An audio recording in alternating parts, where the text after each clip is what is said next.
सतगुरु सच्चे पातशाह गुरु नानक देव जी ने काबा घुमाया।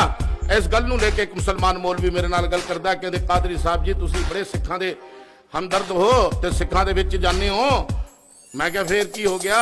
कहंदे भी ये सिख कहंदे ने कि सतगुरु सच्चे पातशाह गुरु नानक देव जी आप दे पैर करके काबे वल सो गए।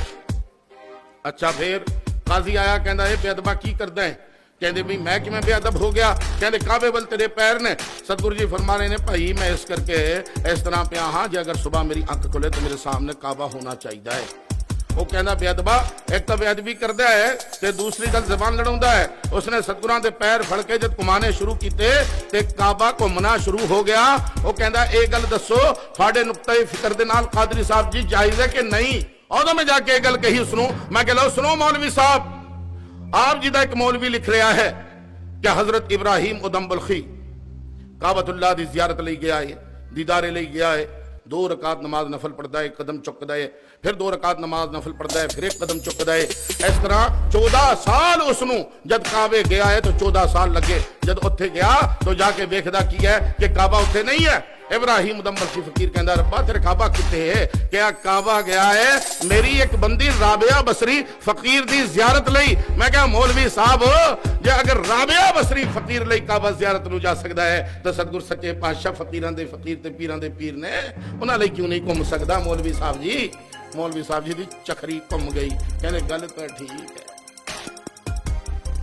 बेनती है कि जे अगर तुसी दुनिया के किसी भी शख्स नूं उठा के देखो, कई बारी मेरी गल चली है, मैं मौलवियां नूं आख्या कि एक शख्स जिहड़ा हिंदुस्तान पैदा होया है, ओ शख्स जब काबतुल्लाह शरीफ गया, क्यों गया? तौहीद दा पैगंबर है, क्यों गया? अमन दा पैगाम लेके गया, क्यों गया? भाईचारे दा पैगाम लेके गया, क्यों गया? सलामती दा पैगाम लेके गया, क्यों गया? सच्चाई दा पैगाम लेके गया।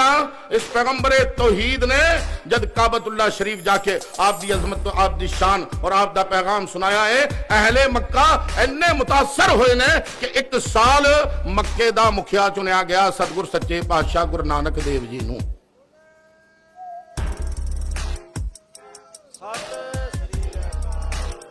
ਉਹ ਸਾਡੇ ਕੋਲ ਪ੍ਰੂਫ ਮੌਜੂਦ ਹੈ। ਚੁੱਕੇ ਬਹਿਸ ਦੇ ਦੌਰਾਨ ਜਦ ਮੈਨੂੰ ਮੌਲਵੀਆਂ ਨੇ ਸੱਦਿਆ ਸੀ ਤੇ ਮੈਂ ਇਹ ਪ੍ਰੂਫ ਦਿੱਤਾ ਸੀ ਕਿ ਤੁਸੀਂ ਦੇਖੋ ਕਾਬੇ ਦੀ ਹਿਸਟਰੀ ਉਠਾਓ, 1473 ਸਾਲਾਂ ਦੀ ਹਿਸਟਰੀ ਨੂੰ ਉਠਾ ਕੇ ਵੇਖੋ ਕਿ ਅੱਜ ਤੱਕ ਕੋਈ ਅਜਮੀ यानी अरब नूं छड्ड के किसी भी मुल्क दा उसनूं अजमी आखदे ने कि कोई भी अजमी की काबे दा मुखिया रहा है ते तुहानूं इक्को ही नाम नामी इसमें गिरामी नजर आना है। वो नाम नामी इसमें गिरामी है सतगुरु सच्चे पातशाह गुरु नानक जी दा।